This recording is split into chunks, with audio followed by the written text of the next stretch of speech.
know, the gong is somewhere around here. I'll just go. Morning, everyone.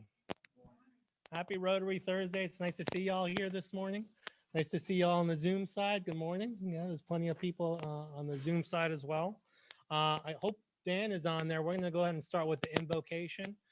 Dan, if you're on there, please go ahead and lead the invocation. Can everybody hear me okay? Yes. Oh, perfect. Thanks, Dan. Let us pray silently together, each one of us according to our individual beliefs.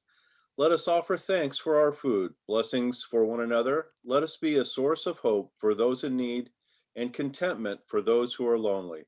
Let us give gratitude for our opportunity to serve Rotary. Amen. Thank you, Dan. Okay, we're going to go ahead and do the pledge on the in-person side. And on the Zoom side, please stay seated. It's okay. So y'all face the flag, please. Pledge allegiance to the flag of the United States of America and to the republic for which it stands, one nation, under God, indivisible, with liberty and justice for all. Thank you. Please sit. Okay. So let's start with visitors, both guests and visiting Rotarians. So we have one visitor with us who was going to join us last week until she realized that we met at 7 a.m. and not 7 p.m. So she's here at 7 a.m. this week. We have Miss Lila King from the Senior Center that's off on County Line Road. If you don't mind coming up, Lila, and introducing yourself, just a quick, sorry to put you on the spot, but normally you can do it from there, but they won't be able to hear you on the mic if you do it from there. Hi, yes, I'm Lila King. So we are building a senior living facility on County Line Road. You guys may have seen it, the big 3-story construction beside James Clemens High School. It's named Madison Crossings, and we are owned by Phoenix Senior Living. So we'll have 105 independent rooms and 26 memory care. And my sales trailer is open. If y'all have any questions, swing by and say hi. Thank you for having me. Thank you.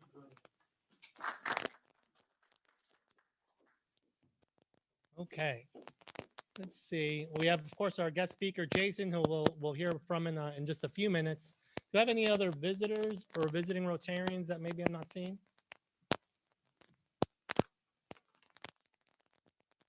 Okay, awesome. So announcements. Anything good? I'll go ahead and kick off the announcements. Yesterday, I was supposed to join the Greater Huntsville Club for the superintendent, state superintendent was there. Mary Grace and I were actually chatting. I said, invite us. And then I didn't show up because I was doing what the president of Madison Hospital told us to do. She said, get on every list for the COVID vaccine. So I told my wife that. She wanted to CVS and Walgreens and Walmart. She said CVS was the most user-friendly one and signed us up to get a vaccine in beautiful Union Springs, Alabama.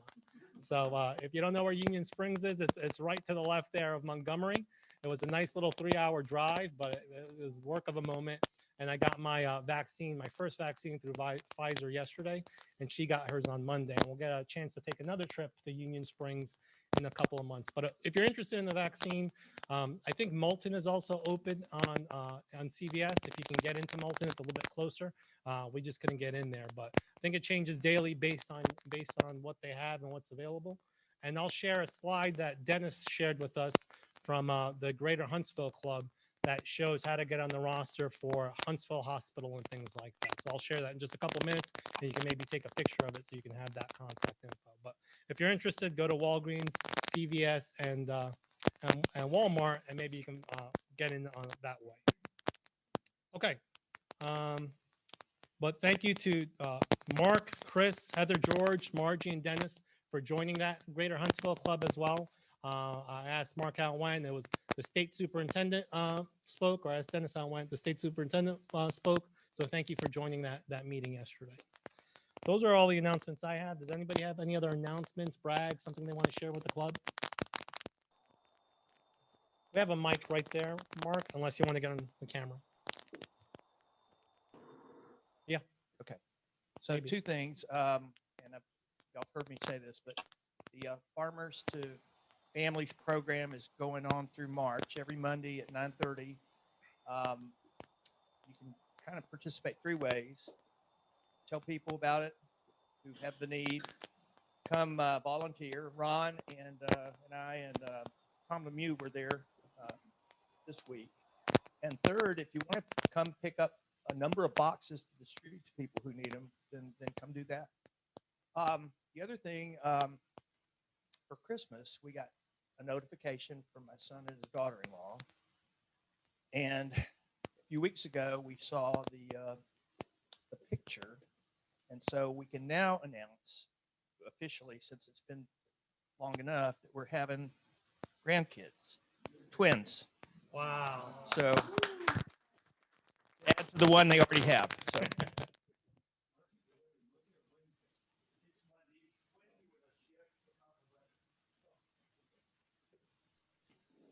All right. Congratulations, Mark. Are those your first grandkids? Okay. Okay. So second set coming in doubles. So awesome. Any other announcements, brags, anything you want to share with the club? Hey, Peter, Yes, ma'am. this is Carla Buchanan. I just wanted to congratulate Mark on his twins. That's definitely the way to do it. My daughter had a grandson for me 18 months ago, and she had my granddaughter on Monday. So I've got my twins. They're just 18 months apart. So everybody's doing well. Her name is Charlotte, named after Dennis's granddaughter.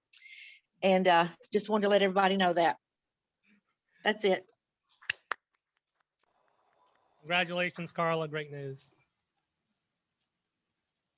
Pat, I think you're on mute. I just have a question. Is this weekend RILA at the Space and Rocket Center? Carrie, are you on with us right now? Yes, it is. Okay, thank you. I had an out-of-town person who was bringing his daughter in and wanted to double check, so I wanted to check with you. Thank you. Okay. Thanks, Pat. Any other announcements, brags, things to share? Okay. Roger, did you make the satellite meeting on Tuesday? I wonder if you can share how that went.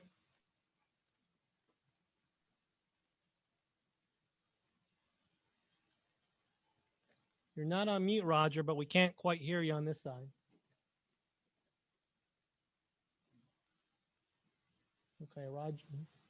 Looks like, Roger, you might be having some technical difficulties over there. We'll Can let you you- hear me now? Yes, we got you. Oh, okay. Yes, we had a very lively meeting and a full meeting. Had a lot of discussion. We had approximately half our membership there. So it was a live meeting this week. So it's very informative. We talked about a lot of things and had a lot of discussion. Okay. Thank you, Roger. Mhm. All right. Anything else before we move on to some Rotary business? Okay. If you have anything else, please feel free to chime in. So first order of business is we have a new Paul Harris Fellow, or not a new Paul Harris Fellow, but a repeat Paul Harris Fellow. So Dennis Sanders, Mr. Madison Rotary himself, is getting his +6. So that means he's given at least $7,000 to the Paul Harris Foundation and to Polio Plus. So we're going to give this to Dennis. I'm going to stay over here, and you'll be in the picture. Yeah, if you don't mind coming over, Dennis.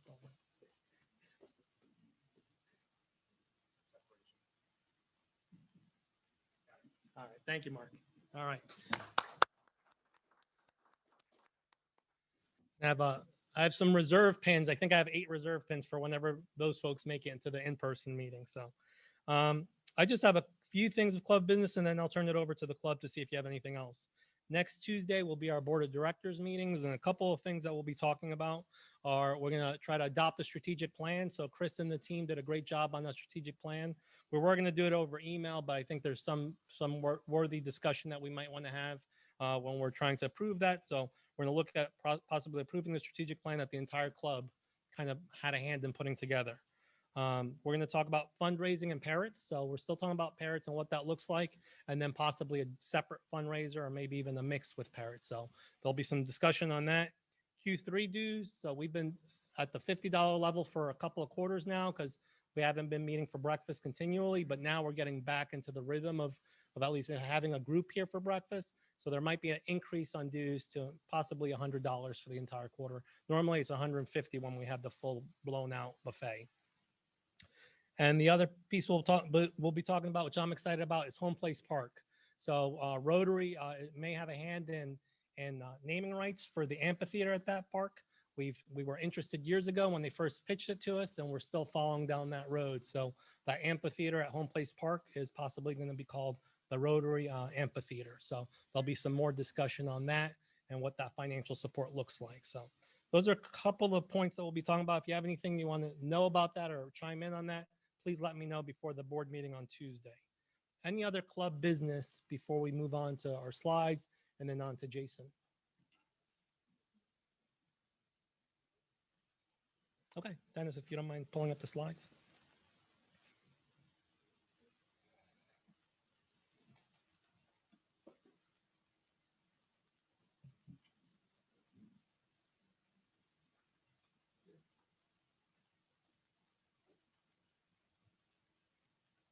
All right, as Dennis pulls that up, there we go. Give that a second.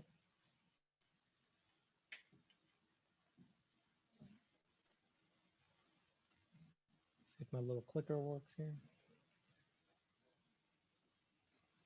Okay, can everybody still hear me on the Zoom side? Thumbs up if you can. Okay, I see Pat shaking her head. All right, so Jason will join us in just a minute here. Emery will introduce him. But this is the slide that Dennis shared with me from the Greater Huntsville Club. I wonder if you can move. If you want to take a picture of this, this is what they shared about getting on the vaccine list right now through the Huntsville Hospital and getting an eligibility check. So you have this as a resource if you're interested in getting the vaccine. And again, you have the private companies also as a resource. So. And that's the new, the little green box where Dennis is pointing to, that's the Alabama sign up. It's brand new, so there might be, if you've been trying to get in there, that this might be the answer. Okay. Hopefully everybody's had a chance to get that information if they're interested in it. So I want to congratulate, we have a brand new club in our district. It's the Rotary Club of Smith Lake. So they were recently chartered. That's the leadership right there for their first year. So congratulations to the Rotary Club of Smith Lake. I know Emily has a house down there. Emily, you can't go there right now if you're on the Zoom. You got to stay with us for a couple more years. I know Bill Holtzclaw also has a house down there. So Bill, I know there's a club near you, but you got to stay with us for a couple more years as well. So there's probably many other Rotarians that have a place or hang out at Smith Lake. But just so you know, they now have a Rotary Club in Smith Lake. So congratulations to them. I do not. That wasn't shared. That wasn't shared yet, but they were just chartered, I think, maybe last week. Okay. So we do have a couple of birthdays and anniversaries. So Rhonda, Bob's wife, Bob Pro, our treasurer for the next 4 months. Her birthday is next week on the 8th. So happy birthday, Rhonda. And we have Miss Cecile Pfeiffer, Jean's wife. Her birthday is on the 9th. So happy birthday, Cecile. A couple anniversaries, time flies. Karen Butler, she's been with us for about a year now. She stays pretty busy, but I know she has a servant's heart, so we're glad to have Karen in the club. So she's been with us a year starting the 5th of March. Tom Lemieux, I would say he's our silent volunteer. He's always out there, so whenever we have things, you don't hear from Tom, but he shows up. So thank you, Tom, for all you do for the club. It's not missed. Tom's been with us for 8 years now, and Emily has been with us for 18 years, or been with the club 18 years. That's beyond my time. So congratulations to all three on your Rotary anniversaries. And just what's to come, of course, we have Madison Utilities here today. River of Hope cleanup this Saturday. So this Saturday at 8:30. Show up at River Hope and we'll clean that up and try to solidify those rocks a little bit so they're not moving and maybe not being stolen as much. So if you get there at 10, it's too late. Bailey does a great job getting volunteers, so I'm sure it'll be a quick one just to show up, do a little bit of work and go on with your day. Board of Directors meeting on next Tuesday, and then we'll have the ATF here on March 11th. Mr. Underwood. The River of Hope is at not Palmer Park. It's at Dublin Park. Dublin Park right off of Hughes. So as soon as you turn into Dublin Park, it's right there to your right. You can't miss it. The question was, what's the location of the River of Hope? And of course, it's at Dublin Park. And then the end of this month, it's spring break for the kiddos at Madison City Schools. So we're not having a meeting on March 16th, no Sunset Club meeting, and March 18th, no Sunrise Club meeting. So that's what our agenda looks like. Anything before we turn it over to Emery to introduce our guest speaker? Any questions on the Zoom side or here? Okay. Emery, if you don't mind coming up.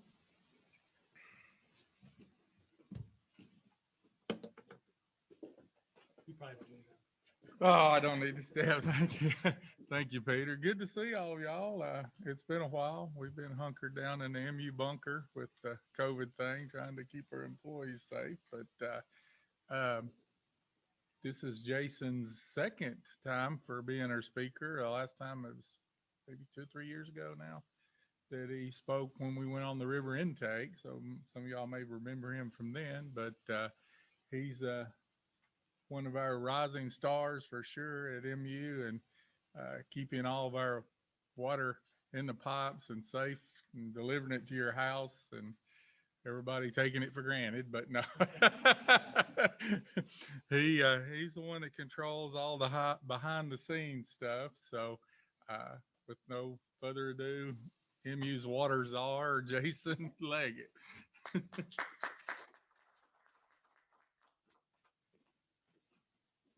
Thank you, Emery.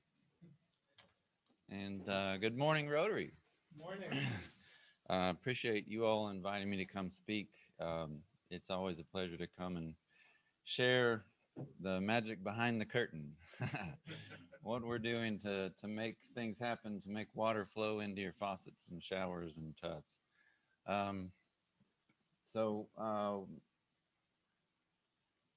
Make sure this is working. It's on. Do I need to point it more?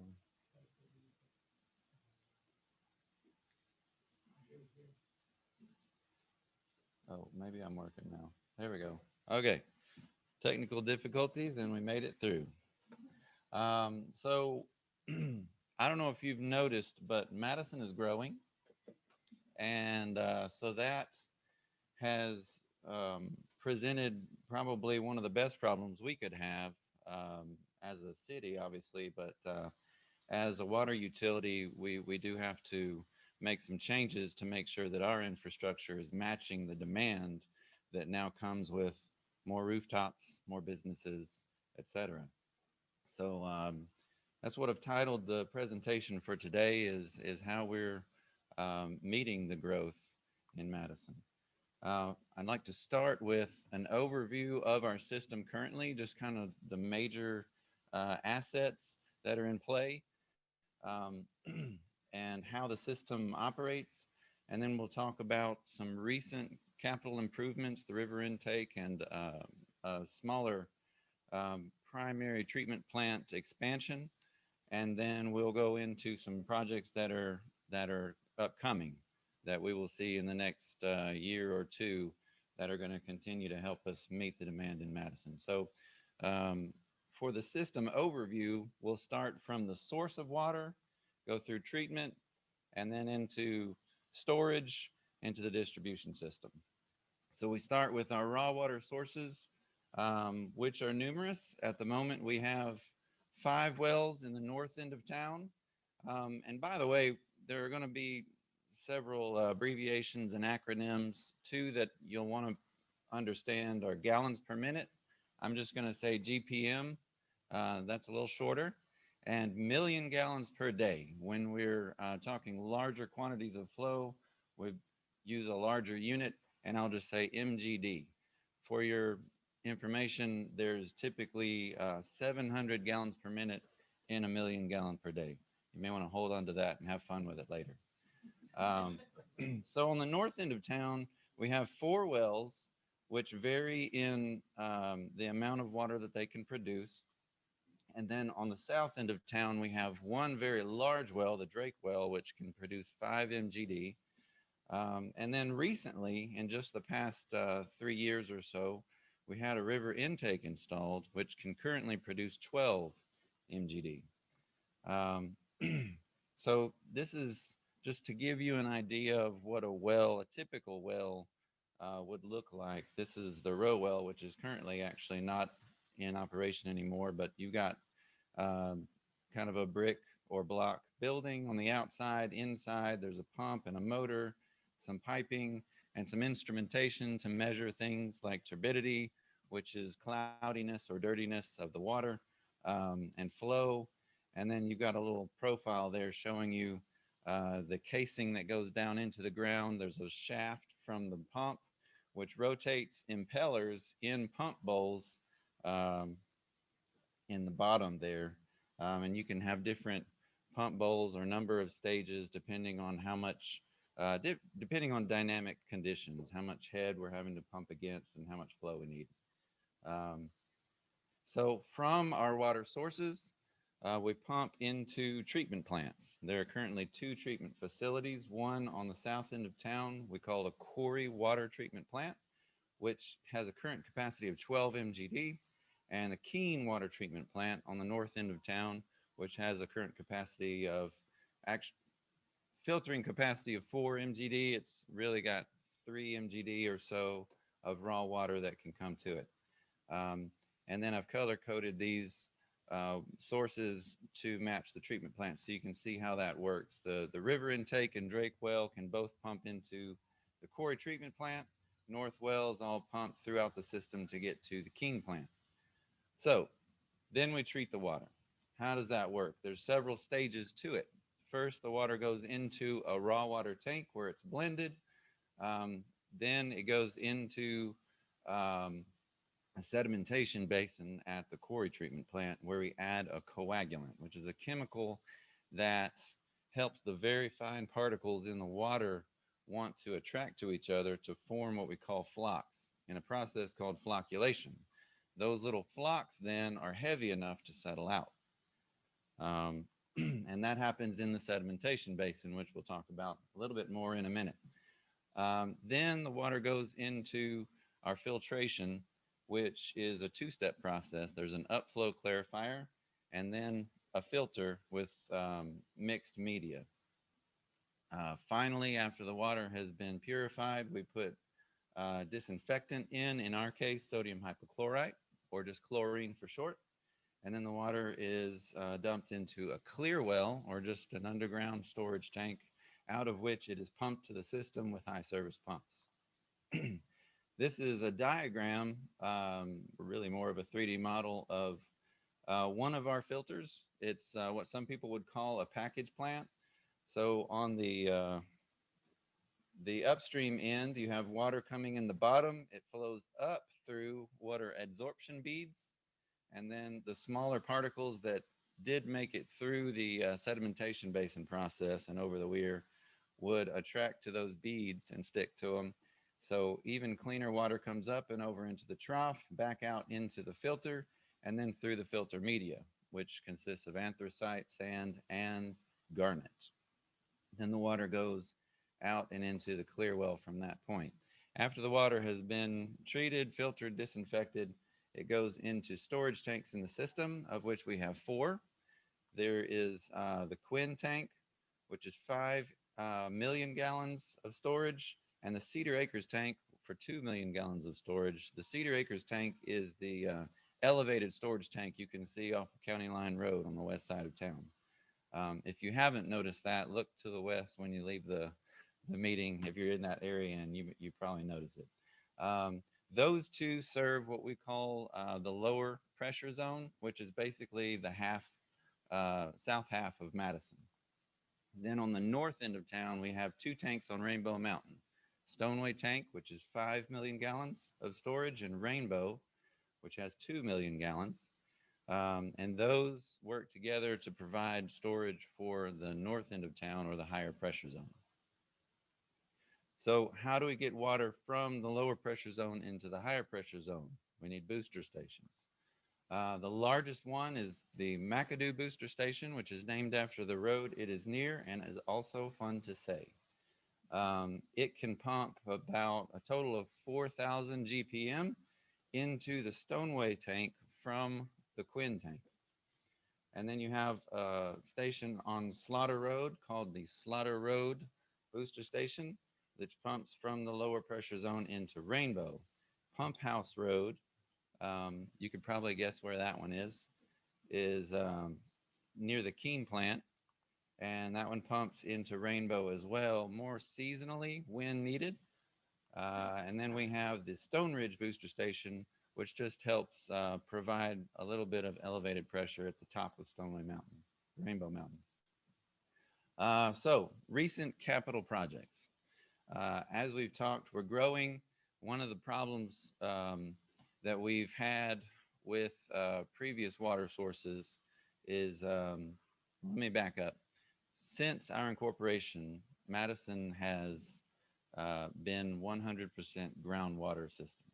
We had all of our waters from wells, and they provide great water, and they've been very reliable. The problem, especially in the limestone formations that we have here, is that the new wells can be difficult to find, especially in a condensed area like Madison. We've tried and tried and tried many years. So we started a process many years ago to construct a river intake. That process starts with permitting, which took 8 years, coordinating with various government agencies, TVA, Corps of Engineers, U.S. Fish and Wildlife, Wheeler Refuge, Department of National Resources, and Town of Triana, Madison County, you name it, we probably dealt with them to get a TVA 26A permit. So this is the end result, the TERRIS TATUM Tennessee River Intake, which is a mouthful, but is named after the chairman of the board, who has served on the board for many, many years and has been an advocate for the board, its employees, and the customers in the city of Madison. So the permit allows for us to pull 29 MGD out of the Tennessee River. We are currently able to pull 12 MGD just to try to save cost in the first installation. We put enough infrastructure in that it could be expanded to 29 MGD if needed in the future. But currently we are just pulling out what we can treat at the quarry treatment plant. There was installation of a 60-inch or 5-foot intake pipe under the Indian Creek mouth there and into the channel of the Tennessee River, at which point screens were installed. Inside are one 12 MGD pump and two 8 MGD pumps, an emergency generator in case we have a power outage, and that was at a cost of under $11 million. So now we'll go through just a few pretty pictures of the construction project so you can see what that looked like. This is one of the drawings we had to turn in for the permit, so you can see the location of the pipe going into the river and where the screens are. Basically, construction started with probably the most difficult part, which is digging a huge hole in what was actually the town of Triana's boat ramp. And so there was a pretty good bit of coordination there. Before we were able to build the hole or dig the hole, we had to install shoring by driven pile. And so that was very loud. And then you have to hold the shoring back with very large beams. So there's a look inside the hole, and you can see at the bottom a pipe that is the opening to go out into the river. At the very bottom, there was about 2 feet of rock that had to be chipped out before they could start the foundation and put in the rebar there that would form the basis of it. Here you see a picture of the subcontractor that was brought in to drill or bore the pipe in across underneath Indian Creek and into the Tennessee River. The contractor was actually given the option to either trench across or bore. Trenching would have had some potential environmental concerns because of chemicals or contaminants that are possibly in the riverbed of the Indian Creek bed. So the contractor opted to drill, and I don't blame them. Now we have some pictures of the finished product. Here are the pumps we talked about. Those pumps pump water through these pipes down into a 60-inch header pipe, which goes out through this elbow here into the ground and up the street. And to cap off the project, we completely repaved the entire road and the boat ramp parking lot. Next, the quarry water treatment facility, which was somewhat smaller previously. We had all we were dealing with was groundwater, which was much cleaner. So now that we're pulling water out of the river, there's the potential for much higher turbidity, which added the need for a sedimentation basin, which you see here. So this expansion was just to be able to treat surface water. Added a sedimentation basin, piping, chemical bulk storage improvements, new chemical pumps at a cost of a little under $7.5 million. Here you can see the basin in construction and the crane that was required to lift concrete over and into the forms. It was a very long process, and we had dump trucks lined up for a very long ways. I can't remember how many dump trucks. There were several. Yeah, concrete trucks. So new capital project. As I mentioned, Madison's growing. And here you can see some projections of flow based on the trends that we're seeing. You have average day demand in blue, peak day demand in green, and then our treatment capacity at the red dotted line. That's with both plants operating in the summer. Highest demand is during the summertime when everybody's irrigating their lawns and making them nice and green. And as you can see, that is trending upward. Typically, you would start looking at a plant expansion or any other expansions when you reach about 80% of your treatment capacity. We're obviously well within that.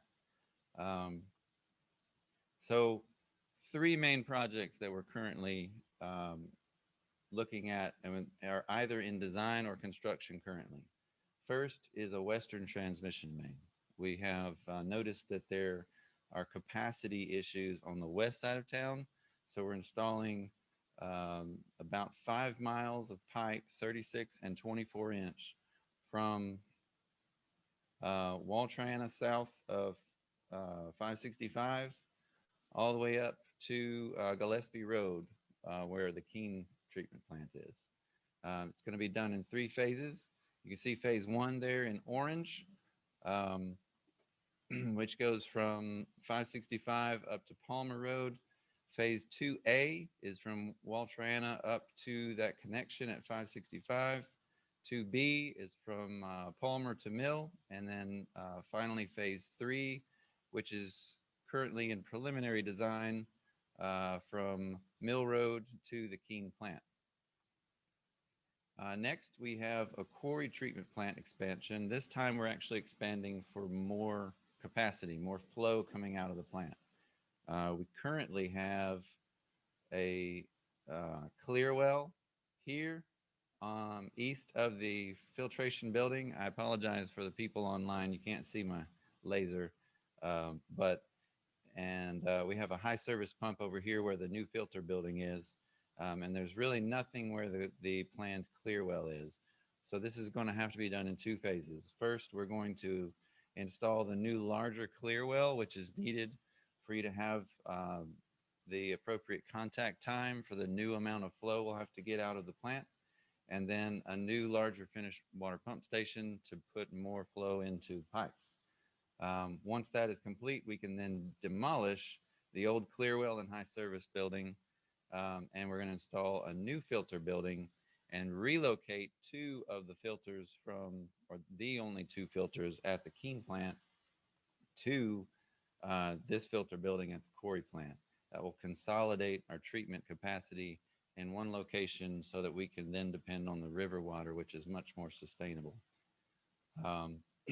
This is all at a cost estimate of under 20 million. This has not been bid yet. The bid is going to be opened in the next month.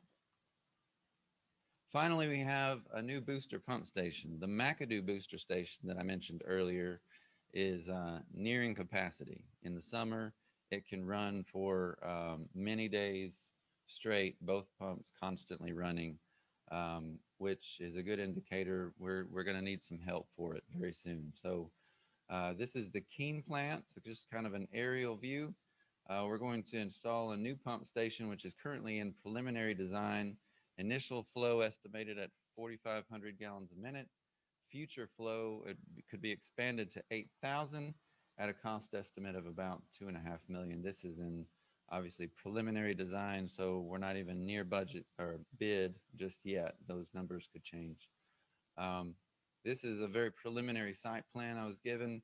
We're going to install the booster station on the Keene site, and it will pump into new piping that will pump over to the Stoneway tank. Same as McAdoo, just from a little bit farther distance.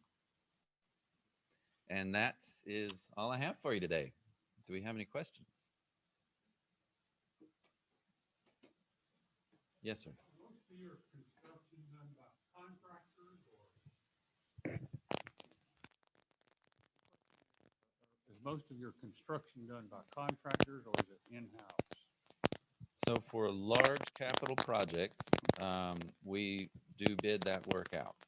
That's something that would generally take someone who is more specialized to handle that type of work. The personnel that we have in-house in operations, for instance, are 100% busy with repairing leaks, installing meters, and that type of work. So that would be much bigger than something we could do in-house.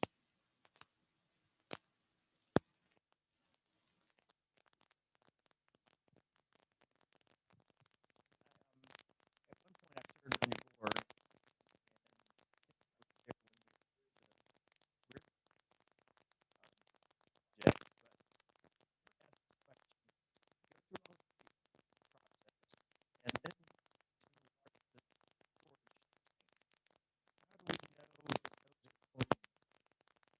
So we inspect the tanks about once every 3 years or so. That was just done last year for all 4 tanks. And that can be done multiple ways. Excuse me. The way that we did it recently was through an ROV that was inserted into the tank, which is just basically a scuba robot with a camera. And we got good reports on all of them. They're all clean. They all look very good. There are some minor things that could be addressed, but nothing major at this moment. So I live real close to one of your wells, and it seems like you could just go right up into the building and all that kind of stuff. Do you take care of security of it, or do you have somebody that does that? Or, I mean, what do you do with security for your facilities? That's a good question. We do that in-house. We have employees in the plant operation treatment side of my department anyways, who go out to those facilities at various intervals depending on whether the asset is currently in operation or not, just to clean up, check everything, and lock up. We generally keep gates closed and locked. We have a door on the building itself locked that we have a key to, but we do inspect them on a regular basis. Hey, Jason, it's Sandy up here on Zoom. Yeah. Hey, man. Hey, question. How does our water compare to, let's say, to our neighbors in Huntsville and then maybe just nationally? How does our water quality compare? It is the best of all of them. So that's really hard to say. There are so many factors when you're talking about water quality. I can say that the water leaving the quarry treatment plant has been designated what they call optimized, which means it comes out at a treatment level that is far exceeds the regulatory limit. So it's very, very clean water, and there are many other factors at play though. Some people prefer less or more hardness in the water, and so on and so forth.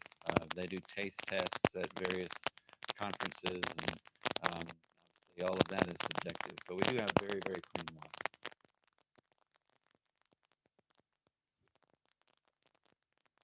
Where does the water go when it leaves your house? When it leaves your house, it depends on what you're doing with the water. It could go just on the ground, but typically the water would go into the drains in your sewer system, and would go into, for most areas in Madison, it would go into our sanitary sewer system, then flows to our wastewater treatment plant, and then the effluent from there goes into the river, downstream of our plant, of our intake.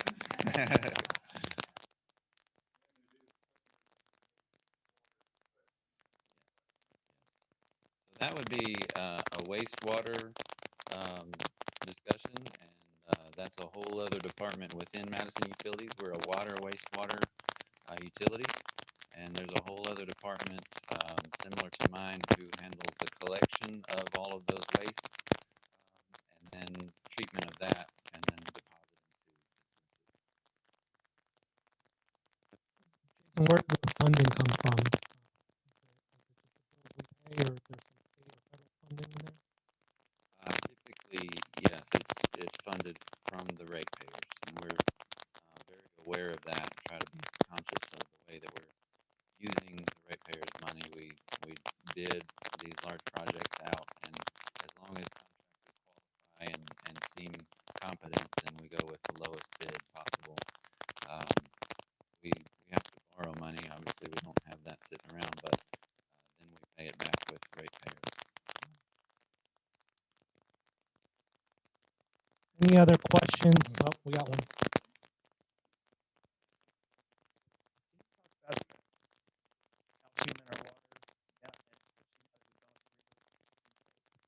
Absolutely, absolutely. That's a great question. So when we were on 100% well water, we had more calcium in the water, which is typically referred to in terms of hardness. Because we pull water out of the ground from limestone formations, which deposit calcium carbonate into the water. And that can manifest itself in different ways in your home. When you heat it up, it can kind of form kind of a flaky white crust on dishes in the dishwasher, etc., or stop up a coffee machine. So we had much higher hardness before, when we were 100% well water. Now that we are on the river, the hardness is actually much less than half of what it used to be. I think it was in the neighborhood of 120 parts per million before. Now we're in the 60 parts per million range, which is considered average to low. All right. Do we have any other questions, comments for Jason before we wrap up? Okay. Jason. Thank you.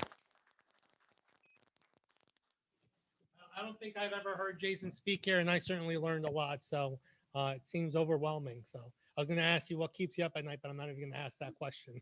How do you go to sleep at night?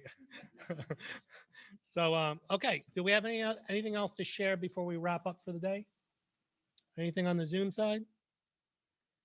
If not, we'll go ahead and end with the four-way test.